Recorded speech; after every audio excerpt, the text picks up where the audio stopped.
to hear about the topic, Reinvent Yourself.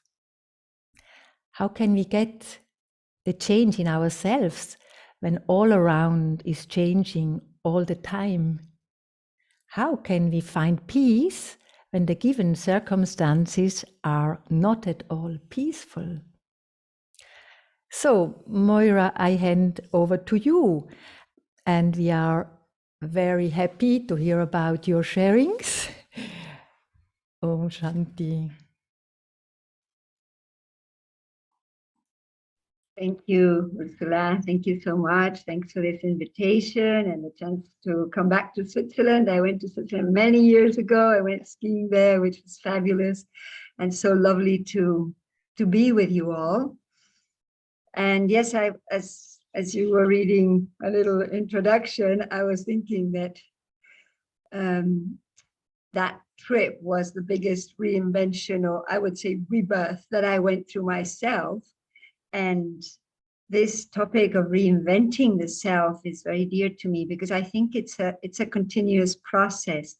And I feel that this time that we have journeyed together, these last 2 years in which we were given, like we were put into a stop. We never thought that the world could come to a stop. And in a way, the pandemic charged its high price, but the shutdown offered also an opportunity to be with the self, an opportunity to know ourselves. So this is such it's quite an amazing time that we are transiting together. And I think that it provided us the chance to have a good look into the self and to be able to become aware of what is, where am I at on this amazing journey of life? Am I going in the direction I want to go? Am I going anywhere in the first place? I may not be moving too much, but if I am, in what direction and at what speed? So from any perspective, it's been very, very enriching and empowering to be able to become aware of the self and the things that I would like to change. And I can personally tell you that in this time of pandemia, I went through different phases. Like at times at the beginning, I think it was very exciting to realize that we were all isolated, but on the other hand, we became super connected. So we made the world so small, and suddenly we had so much company, so much to learn, so much going on. I mean, just amazing. I think people use their time in so many different ways to find new things to do, things that maybe had been, a promise for a long time, and there was the chance to do it. But then I think that as time moved on, it also gave us the chance to see what was not working for me. And so I can tell you, I went through a roller coaster of all sorts of moments of exactly reinventing the self and realizing that many things that had worked for me in the past were no longer working. They were no longer motivating. They weren't. So I realized that I was getting stuck in different things. So I think that reinvention starts when we become aware of how uncomfortable it is to sit in a comfort zone or to be stuck in old ideas, in old feelings, old ways of relating to people, old ways of doing things. And so slowly, what comes into place is that I find that my motivation is running down. So when we feel that there isn't a flow of interest and enthusiasm and learning and growing, then I become stagnant somehow. And maybe I'm not doing the wrong thing. It's just that I'm not doing anything that is meaningful to me now in the present. And it might have been relevant and important and, interesting in the past and worked for me, but it's not anymore. And so everything that we start, or everything that we create, will go through a process in which it's as if everything new will become old at some point. So we have new ideas, so something is being born, and then these ideas grow, and then they mature, and then somehow at some point we keep doing the same things, but the energy starts declining. And so at that point, we might be a little anxious, we might become a little afraid that, where am I going to end up? What's going to happen? Things are not working anymore. And so we probably go into some form of internal crisis. But that is exactly like the cocoon that is going to give place to something new. So when we go into a crisis, we somehow face some kind of emotional chaos, some kind of mental disturbance of some sort that makes us restless, or things are not working in our relationships. We're not being productive at work. Maybe my health is breaking too. So we kind of go into a kind of a mess. And so this is the point sometimes in which I need to sit back.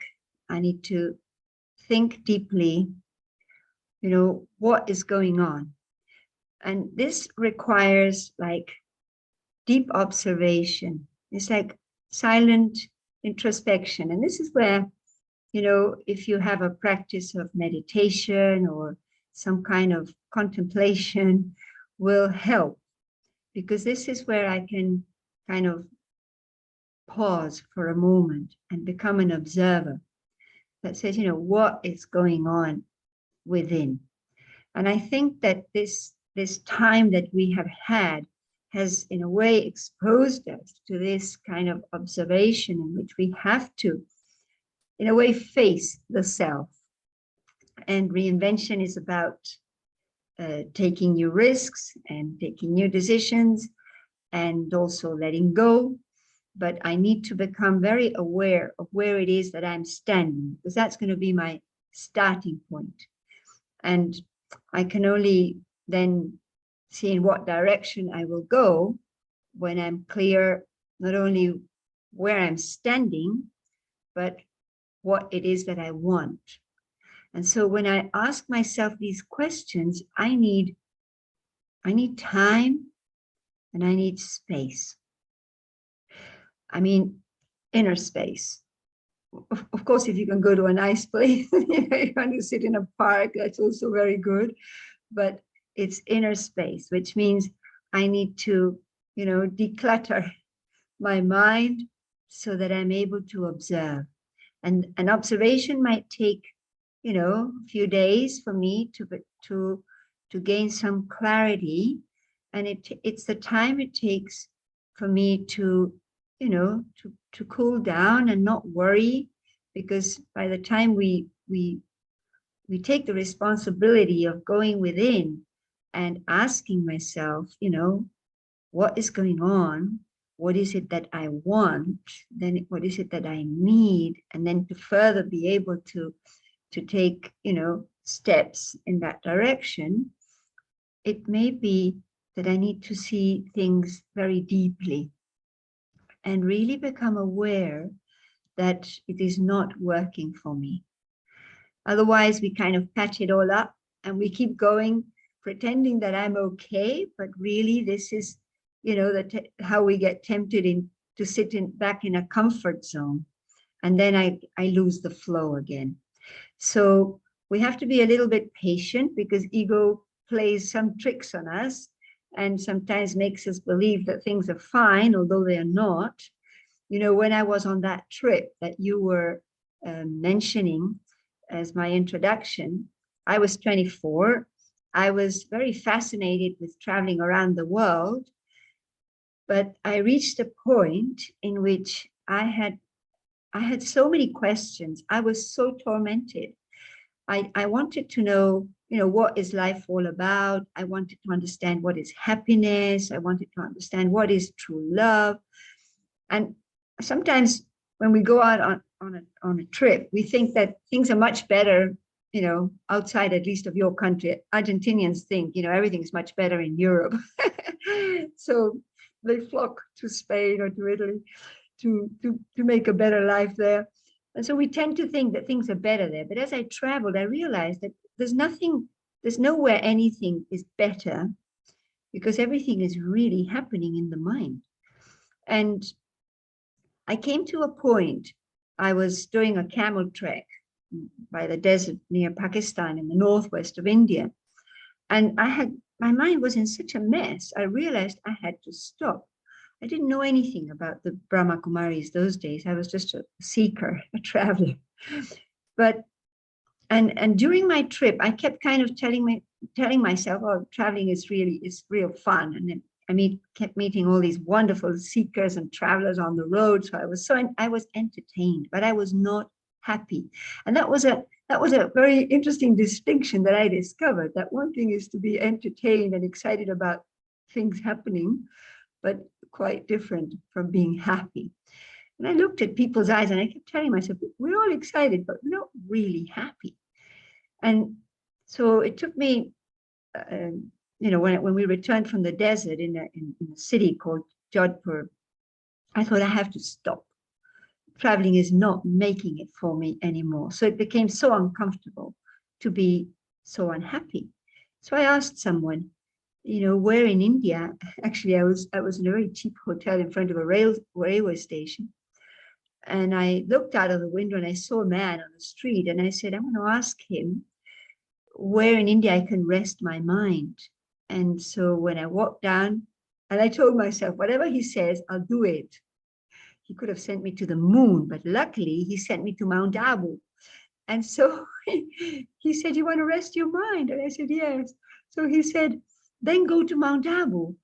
And this is when I look back, I think it was like a divine intervention, because I did buy a ticket to Mount Abu. And there, after a week, I met the Brahma Kumaris in a temple. They were all visiting this temple, and I saw their happy faces. And I thought, wow, these people are happy. And so I asked them, what do you do? They said, well, we are young people from the world, all over the world, and we do meditation. And I thought, well, that I'm sure is going to help me. So that all took me to a stop. And there's where I did my first, this is where I came to know about the Brahma Kumaris, the BKs, as we call ourselves, and their practice of meditation. And this is where I gave my first steps of this going within and looking at myself. And although I was on a 2-year trip, and I used to call myself an adventurer, then I realized that the greatest adventure ever would be to know myself. And this is what I was being taught, to know myself, to look within myself and realize that I am this living energy that is being expressed through this body, but it's distinct from the physical. It's the being. And all my disturbance was happening at the level of the being, but I became aware of the power of thought, and thought power as the seed of creation of my own reality. So becoming aware, when we look within and we tap into this power of the mind, we're not the mind, we have a mind, but becoming aware that everything happening in my mind is really up to me. And so in this starting point of going within, to realize that I have the power to change. And at that point, I was exposed to the idea that I didn't know myself, that I needed to know myself. I didn't realize at that point that I was going to be reborn, I would say, or reinvented, as you like, but becoming aware of the power of creation that we have opened the door to something completely new, to something completely different.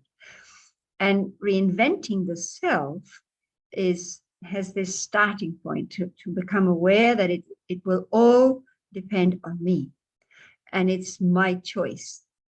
And so I was in this crisis. I started my journey on this curve that I was so excited, such fun, and then traveling didn't make it for me anymore. So I was in this crisis, in this chaos, and from there, a new curve, a curve that allowed such newness in my life to realize that I was a free bird and that I could make a choice. But this time it would be a conscious choice. And so reinvention could have happened in your life, my life, and everyone's at the level of work. You know, we start new relationships, we start new jobs, we can move places, but this reinventing was at a different level. It was at the level of identity. It was really bringing me into a whole new understanding of who it is that I truly am. And this is what connects us with the highest possibility. Because when we think of, reinventing ourselves in terms of work, let's say, and it's great if you want to change your job and you have opportunity, new opportunities, that's wonderful. But it doesn't mean that a new job will necessarily make me happy. It might, create better quality living. It might be more comfortable or more, it might be better. But I think that the level of reinvention that we as a human family are going through right now, and that this lockdown has helped us in a way to bring us close to that point in which we are ready to make deep changes within. So what awakens when we want to make this choice is that we become actually reflective. And so no superficial change will make it. If our aim is a spiritual aim, if our aim has to do with, how much I know myself, how much I appreciate harmony, for example, in my relationships, then it's not just any change that will make it happen. It means something that has to change within me. And that will open a door to self-transformation. So it starts with self-awareness, and it will take me, because when we look within, we will become aware of our true essence. And although I was very peaceless when I was traveling, I realized when I started practicing meditation that I had this power to be very cool and peaceful. And so as I was taking some classes and that were teaching me how to know myself, and by thinking and observing that and experimenting with that, I realized that was true, that we are essentially peaceful beings, although we may be in a mess in any other way, whether it's in a relationship, whether it's in my work, or the way I think of myself. But so when I become the observer, I'm able to see both. I'm able to see what it is that I want to change, but I'm able to see the power and feel the power that lies within, that has always been there, but may have been dormant, unobserved, and I was unaware. Therefore, I was running for, experiences and achievements outside of me. And I think that reinventing ourselves now is really coming into terms with who I am and what I am meant for. Because it's not only about knowing myself, but it's also understanding my higher purpose. What is it that gives meaning to everything I do? And so by recognizing my core values, by understanding my original qualities, this is going to be the foundation of my decisions and my behavior, and will determine a direction in which I will move forward. So the step is coming inward and being very open as the observer, but then reflecting very deeply. So a very practical thing that we can do is start writing and become a reflective, maybe do your reflective journaling.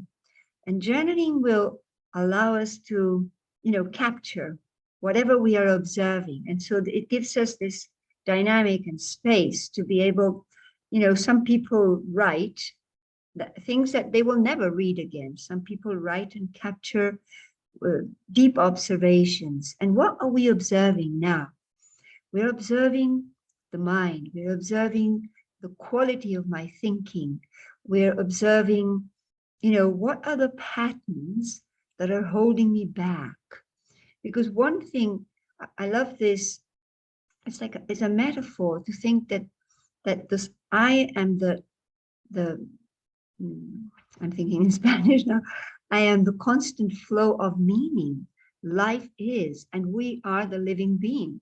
We don't have a life, we are it. So, and we are that constant flow. But if there's anything holding me back, that gives me the feeling that I'm not growing, that I'm not moving forward, or I'm stuck, then I need to look. What are the thoughts that create the feelings that make me feel inferior or superior, or that, the ego tricks? And what are the patterns that take me into emotions that make me feel unsafe, fearful, that hold me back? And the more we observe, the more we realize that anything negative about me is not original. It is not the DNA of the soul. It's not, if we look deep within, we will realize that what is original in me is peace. So what about anger? What about revenge? What about jealousy? What about, making others feel guilty or blaming or complaining? What about all these negative traits? If we become the observer, we know they're there, but they're not original. They are acquired. And when we move into this deep recognition that there's like two worlds within, and so there's the original and the acquired, then I can let go of this identity that I am aggressive, or I am not capable, or I am insecure, or a weak personality. All these things have been learned behaviors, so I can let go. It's not something that will happen overnight, and I don't need to fight with that. So reinventing myself gives me this space in which I can, this laboratory in which I'm able to make this distinction. And if I want to let go something, if I let go, here's my cell phone. If I let it go, I put it here, you see that I've let it go. But how do I let go of, hurtful feelings that I've been carrying maybe for decades, of some past events that have created some trauma in the self? So it's not like letting go of cell phone. So in order to let go, I need to use my creative power, my creation, the power to create.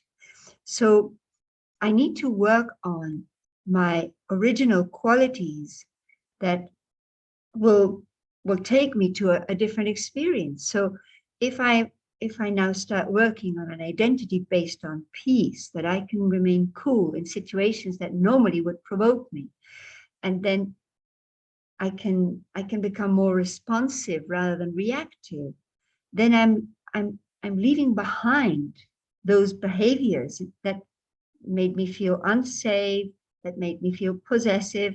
And as we move forward in the experimenting, so part of reinventing is allowing newness and experimenting with new thoughts, new feelings, new ways of doing things. And it makes me, on one hand, I need the courage to do that. And it will come from my inner peace. But also it makes me humble, and it keeps me in this learning mode. And I think that the key element to reinventing the self is constant learning. So so this reflecting will keep me nourished and focused in direction of what it is that I want. And so, of course, the journey won't be just a smooth one, because life has all its ups and downs and twists and turns on the road. And it's okay to make mistakes. I'm still on track. As long as I learn from it and I'm able to apply what I learned, then I'm okay. So something that a good practice in terms of, well, to innovate, we also need to explore and maybe I would recommend a meditation course, certainly. That's what allowed my biggest reinvention to happen. But then going deeper into that practice also allowed so many times. I think I've been reborn so many times on this journey. I've been on this journey for 35 years now. And, new things will become old. So again, we need to, it's like starting again and again, but we can, and so I don't need to fear the process, because whatever we start will at some point not interest me anymore. So I'll do something different. So this, this nature of exploring and doing different things, meeting different people is part of this journey. And I think that a very important pillar of our growth is having good company. And good company, you would say, well, what to do with those who are not good? If you think someone around you is not good, it's not that we're going to avoid people or, select this one yes and that no, especially when it comes to your family and you want to solve conflicts with your family. But I think good company has to do with your best thoughts, because the biggest or the dearest friend that we will ever have is the self. I can only be my best friend, and because only I can be my enemy. And that is something very, very deep to think about. Sometimes when we want things to change in life, we may have been very used to projecting and blaming others or expecting from situations, from the government, here in Argentina, everything depends on the value of the US dollar. So our inflation, by the way, is 57% annual. Can you think of that? I know Europe is so stable, maybe not so much now, but think of a 50% annual inflation. So every time you go to the supermarket, things are either double or half price, half 50% more. So we can always expect that there's change. On one hand, change is always happening and change is good. But when your prices go up all the time, it's not so good, especially when the salaries don't go up at the same rate.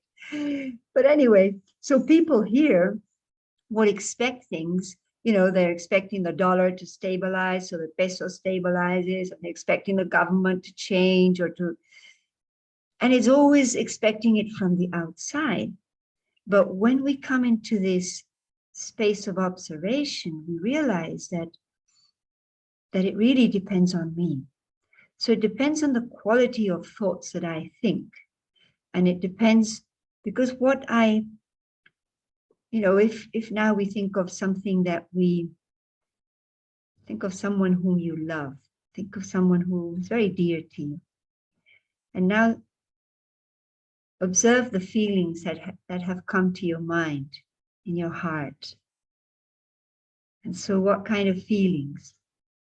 You're not able to answer to me, but I'm sure they're good feelings. I'm sure they're very good feelings. Someone you love, so your heart feels good, appreciative, maybe thankful, loving. But if we think of someone who, presses all the buttons that trigger my reactions, or someone that, I feel provokes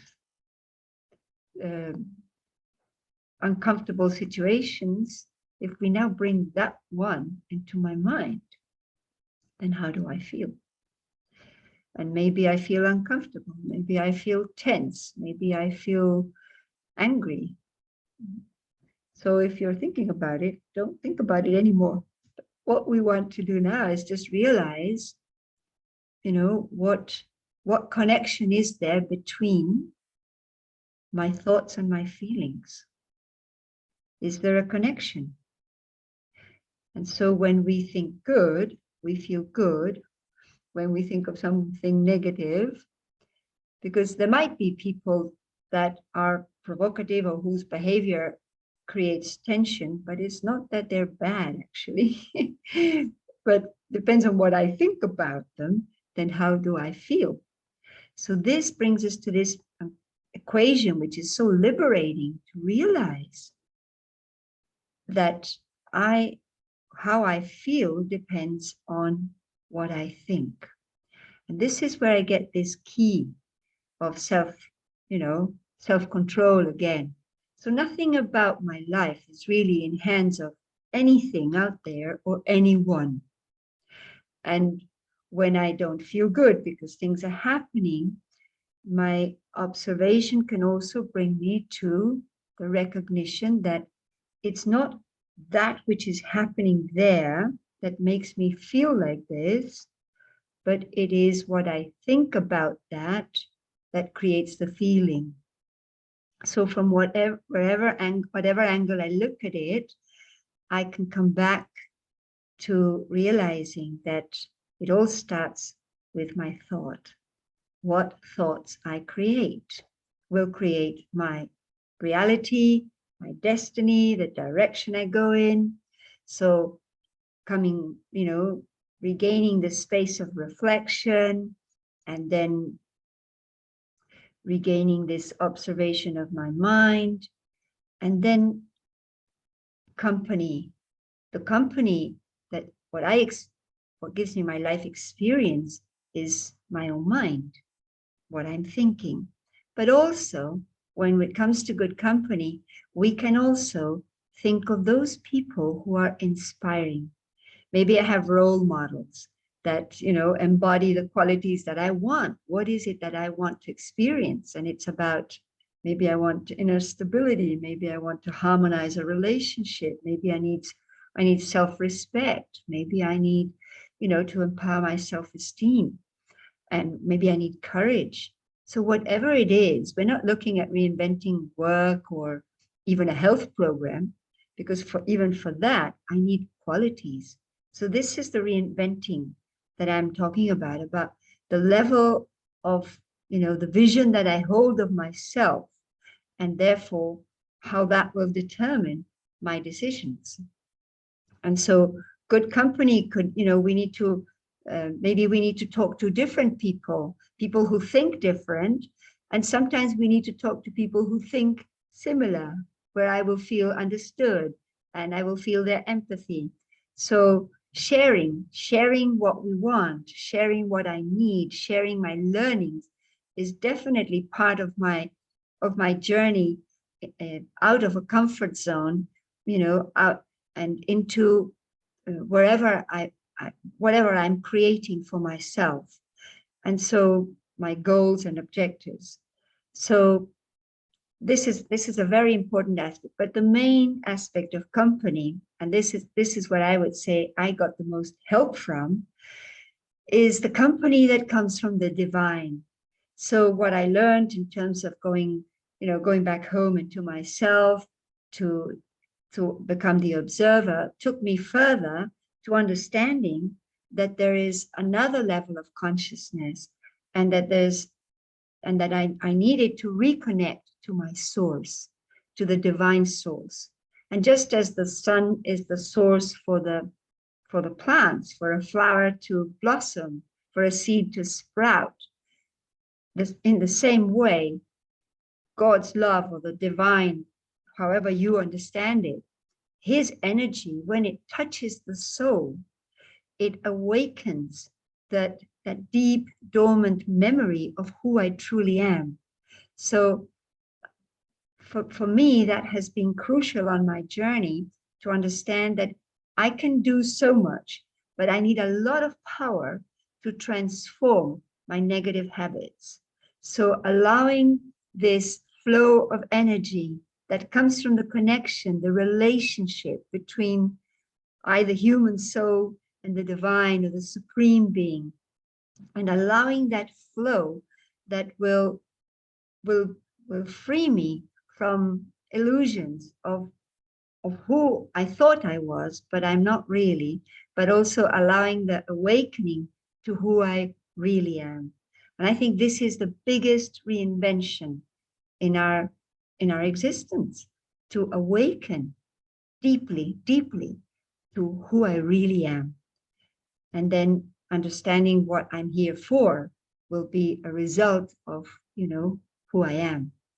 And so moving forward in that will be only like giving steps towards goals. And maybe we give small steps, because sometimes we think, big change is too much, but maybe small steps.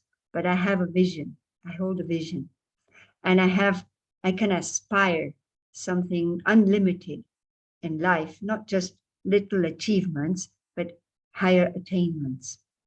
So maybe we can go into an experience. Maybe we can go into that feeling through a meditation.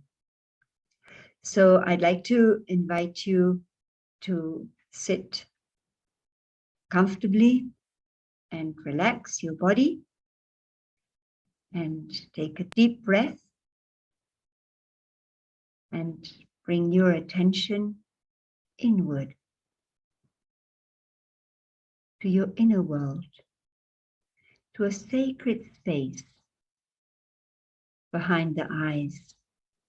This is where I, the spiritual being, the living force, this is where I am. And I can feel my presence. I can feel my own company when my attention is inward with myself. And I can see that I am the energy that is expressed through my eyes, through my face, through my every attitude, through my words, through my actions, and every interaction. Is the energy of the light of the living being that I am. And as I look deep within myself, I can feel the coolness, the stillness, the peace that lies within me. I am peace.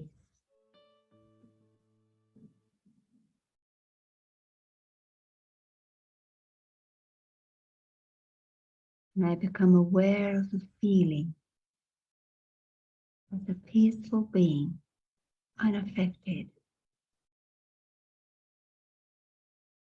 free from influence, free from worry, free from fear. I am peaceful. And I will take my attention deeper within. Silence, beyond the mundane and the temporary and the physical. Deep silence, beyond, where I just see myself as light, living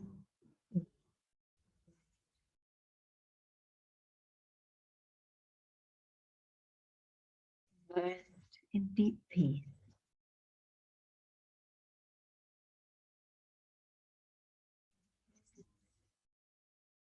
The divine light, the source of peace.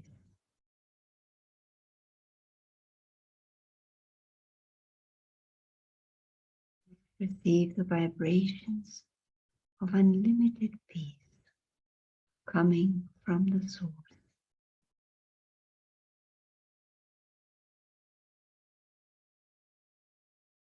Peace reaches into every corner of the soul.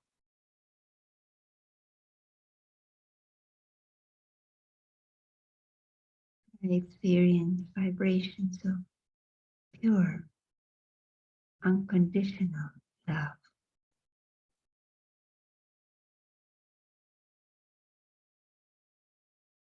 This is the love that accepts me as I am, that nourishes the soul, that sets me free, that allows me to be who I truly am. This is pure love,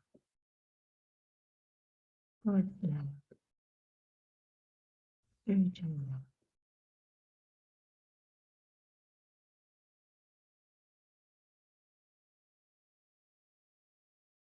And the feeling of joy, of being who I really am, a soul that is loved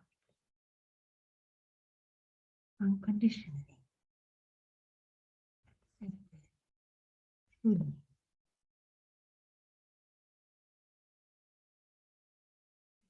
Peaceful feeling can bring my attention back as I perceive my breath and the movement of each breath. I allow this living energy of love, peace, to spread throughout my entire body, giving life to every cell, reaching out all around me. The pure vibrations, vibrations of love, of peace, of who I am, a free bird, a free thinker, and everything about my life depends on the choice that I make. Now,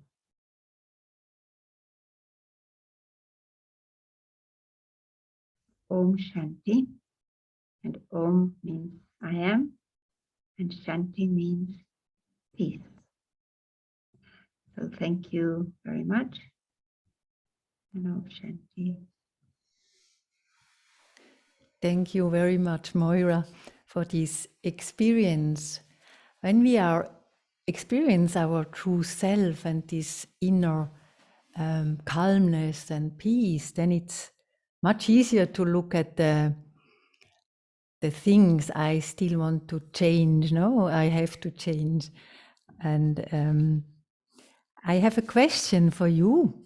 And my question is, I heard you speaking about early morning meditation and that you like to meditate very early in the morning. Can you tell us about the benefit of this, to meditate when all the world is sleeping? Yeah, it's very precious time, like just as much as when we're either up very late and see the sunrise or up very early in the morning. So that is a very unique time of the day, because if we have been sleeping and we get up early, there is a silence all around us, maybe because your family is still resting, maybe because it's early enough and everybody is at home, but also because your body is very still. And so we are able to become more aware of my inner world. But early morning meditation is like the foundation. It will create the foundation of whatever our day is going to be like. So this is a time to start nourishing the self. And it is a time, if we get up early enough, not at the time you need to have your breakfast, shower, and off you go, or help others in the house, but if we get up early enough to give ourselves some space to be able to sit very silently.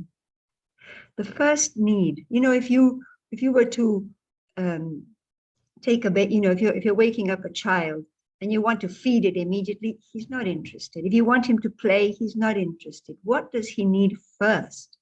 If you take him in your arms and you embrace him, he will settle into that love and affection. Then he will have his breakfast, then he'll be ready to play.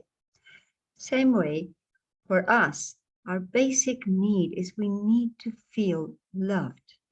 So in the early morning meditation is a chance to sit in very, contemplative silence.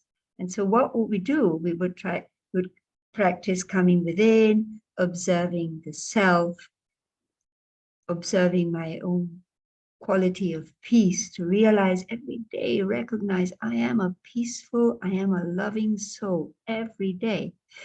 And then also connecting to the source and allowing the coolness of his vibrations, the warmth of his love to really shower the soul and empower the heart. And then we'll start thinking, because our mind is there meant to be thinking. So there are three moments in this meditation that you can practice. On one hand is taking power, and nourishing the soul. But also then, I like to demystify the idea of meditation as being something that I need to kind of be very still and stop thinking. It has to be so relevant to my life, to my needs, to whatever I need to understand, whatever I need to create. So meditation is also conversation. And on one hand, it is conversation with the self, but it is also conversation with the Supreme. And so in this meditation in the morning, once we have been for a while just absorbing in silence this power, and then naturally, like with a child, you would keep him quietly against your, lovingly, and then you would start talking. So in this way, we can also start this conversation, and in which we can open our hearts. Is there anything that I need to change? Is there any help that I need? Is there anything that I need to understand? So meditation is relationship. It's this relationship between I, the soul, the child, and the Supreme Father, the Supreme Being, my source. And so there's this relationship and this conversation. And the third aspect of this meditation, I like to think of meditation as a process of going inward, upward, and outward. And so it is about sharing those vibrations with the world. And when we consciously want to, we have good wishes for people, we want things to be okay, we're sharing our vibrations of peace, not only to the, people in your home, but people in the world, because vibrations are unlimited, but also with nature. So it's like we become a donor, someone who shares. And the more we share, the vibrations that we feel when we meditate, the more they will increase too. So I think early morning meditation is a must for me, definitely, but it could be a very beautiful way to start your day.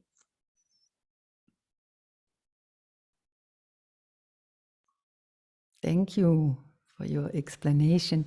There is another question, and the question is, what do if we, in the process of reinventing, come to an inner state of emptiness and total insecurity?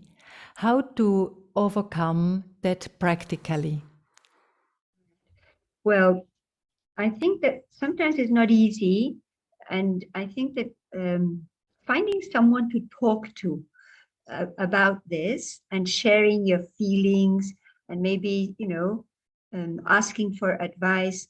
Good company, as I was saying, could be the company of friends. It could be the company of a therapist, depending if you have it could be a panic attack. It could be different forms of insecurity. So I think that taking help, but also, well, I would suggest learning how to meditate, because this would bring you in contact with the power that lies within. Sometimes we only look at our negativity, we only remember our mistakes, and so our vision has become, it's like an injury in the soul, that I don't see good things about me, and I don't have much hope. So I feel insecure and I'm afraid to start new things. So this is why company of someone who does love you, who does appreciate you, can be a mirror of your own good qualities. And then we also have to take, a step of courage, because of course, moving out of a comfort zone is an effort. We have to define, okay, what is it that I want? And I need to ask myself, if I don't feel comfortable, or if I feel unsafe, what is it that I want? I want to be, I want to be self-confident. I want to move on. I want to grow. So I need to learn about that and start researching and do something that you really are interested in. Give time and energy to something that you are interested in. Sometimes we do so many things out of inertia just because we have always done it, but we don't need to continue to do that anymore. And, sometimes trying to do something new might make you feel uncomfortable, because we haven't done it before. We don't know much about it, but it doesn't matter. Exposing ourselves to the discomfort of newness is part of the learning curve. So I think that, and you know what? God knows that we need deep help. So if we sit in silent meditation, or in a reflective introspection, and we share this with him, he will help us. We in the Brahma Kumaris have a beautiful slogan that says like this: one step of courage of the children will bring the fruit of 1,000 steps from the Father. And, it's like, imagine if your little child had made a mistake at school and he feels very ashamed, or very, he feels in loss, but he, with some courage, comes and tells you the way he feels. And that's just one step. It doesn't mean he's repaired or, moved out of that. It's just the step of telling you how he feels. What would you not do for him? I mean, you would go out of your way to make him feel good about himself, no? So there would be many steps from the parent. So this applies spiritually. When we have a beautiful practice in the Brahma Kumaris that I would like to share with you. This is writing letters to the divine. And when we write what we feel, when we write, any difficulty that we have, we put it out there. In a way, we're putting it out. So we strongly believe that we are heard. We're not only heard, but we are seen. But more than that, because it's a relationship, when we write a letter, we'll get responses. And it won't come through the mail. It will probably come through new thoughts in your mind. It will come through new feelings in your heart. It might come through some signal that you will identify, wow, didn't expect this, and it's right there. So I have, many times felt unsafe and flat. And, how to give myself another blank page. I write to God, and I always get an answer.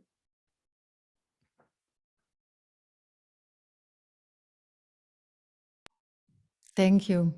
That's a nice method, not to write a letter to God and there is coming an answer. And we have other questions. Nina wants to know, can we create security in any situation which comes from the outside? Well, we're so used to thinking that safety is all about, having been in a safe environment, or being in a, how many locks you have on the house. Once we rented an apartment for Brahma Kumaris in Buenos Aires, and the back door of the apartment had 7 different locks on the door. And I was thinking, so the person showing me the place said, this is very safe place because you have all these locks. And I thought, well, if someone was to come in, they wouldn't bother with the 7 locks. They'll just wait for me and tell me, let me in, and that's it. So those locks are no guarantee. I want to share with you a little story about safety. In Brazil, in a city called Belo Horizonte, there was a young girl. She was 15. She came from a very simple background, and she would come every morning to our class, meditation class, before going to school. But in order to do that, she had to leave a very unsafe neighborhood. And so she was walking in her school uniform and her backpack, and she knew that she was alone on the street going to take a bus to come to the meditation center. And so suddenly she felt, and Brazil, well, I don't know if you know, but Brazil is known to be a pretty violent country. It's really unsafe in the streets, especially at night. And so at one point, she feels a presence. She now knows she's no longer alone. And she feels that presence, or that person, is coming closer to her, closer and closer enough to a point that man jumped in front of her and yelled at her, "Are you not afraid?" And she said, she had a shawl on her head like this, because it was fresh. So she said to him, "When I was alive, I was afraid." Can you imagine? The guy thought he had met a ghost. So he ran away. And so she came to the center and told the story. And this was such a funny story, because at the time in which you are the most unsafe, what will protect you is the right thought. It's not exactly the circumstance. And of course, if I ask you, her name was Tanya. If I ask you, did Tanya think about what she was going to say? No, of course she didn't have, it was no time for reflection. She just said something very intuitive. But what she said when she came to the center is, I was in meditation. I was connected. And this is where her safety and protection came from, because she was remembering.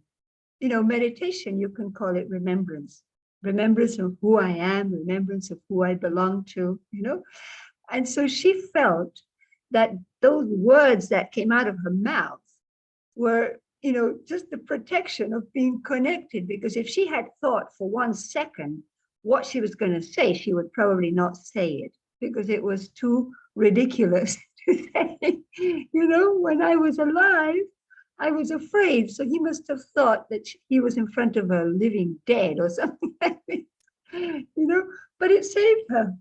So I think that we have to trust that if we train our mind to have very positive thoughts, we have no control over situations. But if we can trust that we can create the best thoughts, we will know what to do. even in face of danger. Thank you. And there is another interesting question: how to find a balance between being introverted to build strength inside and going outside to connect with others joyfully. When we are connected with others, it normally pulls us away from ourselves. Yeah, thank you for that question, because I am not a very introverted person. One of my teachers, she's called Sister Mohini. She's actually one of our directors for the world now, from Brahma Kumaris. And she always used to tell me, Moira, you have to be introverted.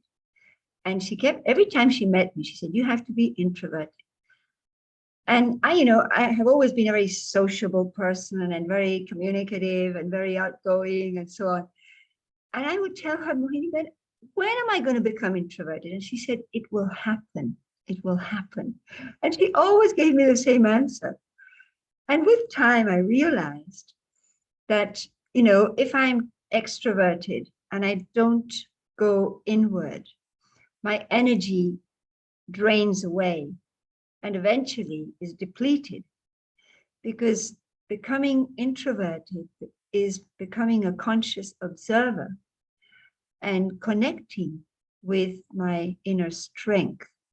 And becoming the observer allows me to go into deep thinking, allows me to be silent enough to perceive truth. Truth not only lying within me, but the truth of a situation, of a relationship, what is going on. We do need this space. We need a perspective to be able to understand things. And that will only come from introversion.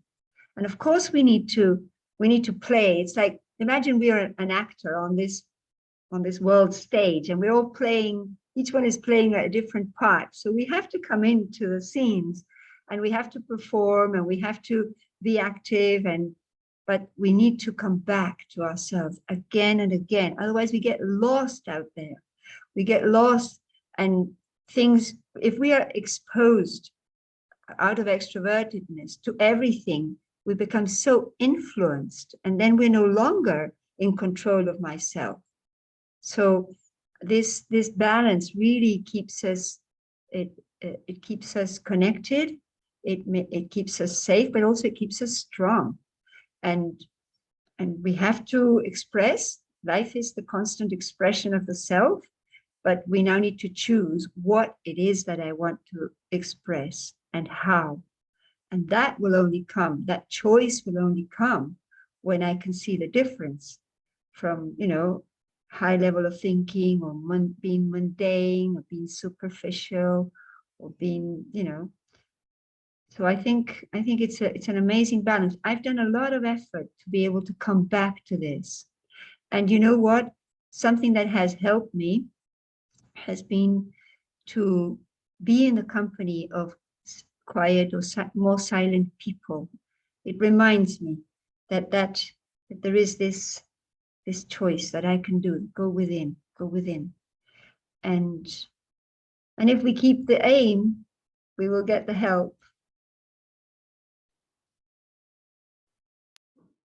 Thank you so much, Moira. I think that was the last question, and we can just end with some moments of silence. And the ones who like to open the camera so we can connect, and I mean, we are connecting with Moira to Argentina, and it's all over the globe, so we are connecting with each other. Would be very nice. Thank you very much, Moira, for your insight, for your sharing, for your honesty, authenticity, and and see you soon again.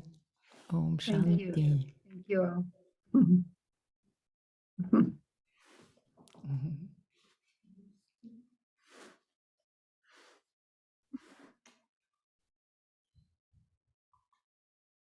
Thank you.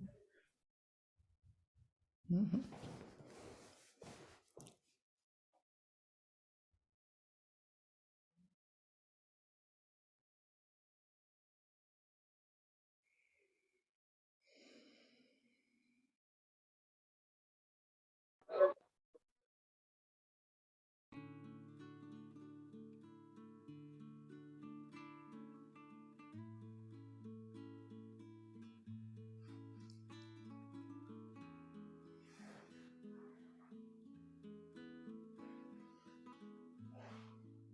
Ihr könnt aufmachen.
Thank you so much, Moira.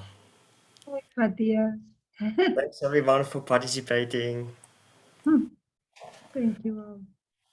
Next time, Moira, we would like to have you here in person. Thank you. Love to We come. would love to have that after pandemic. Yeah, let's see. Thank you. Om Shanti. Bye-bye. Bye-bye. Om Shanti. Bye-bye.